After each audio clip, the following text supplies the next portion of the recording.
এমন সময় নিজের মেজ দিয়ে এসেছেন ভাইয়ের সঙ্গে দেখা করতে। এখন দরজাটা একটু ভেজানো ছিল, এর কোনো কিছু না বলে ঢুকে গেছে, ঘরের মধ্যে ঢুকে গেছে। দাদার সঙ্গে বোন দেখা করতে আসছে, কি কথা বলবো, উনি চরণের দিকে তাকিয়ে চিৎকার আরম্ভ করছেন, বাঁচাও বাঁচাও বাঁচাও বাঁচাও করে। শিষ্যরা নিচে ছিল, সব করে এসেছেন। কি ব্যাপার গুরুদেব, আপনি চিৎকার করছেন? বলে তোমরা এতজন আমার সেবক থাকতে থাকতে একটা মেয়েরও আমার ভজন কীর্তনের মধ্যে ঢুকে গেল, কেউ তোমরা বাধা দিলে না।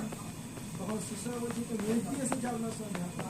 তখন প্রভুপাদ বলছেন, তোমরা দেখছো আমার শিষ্য এত মেজদি, সংসার কি দেখবে, একটা নারী লোক নাসির ঘরে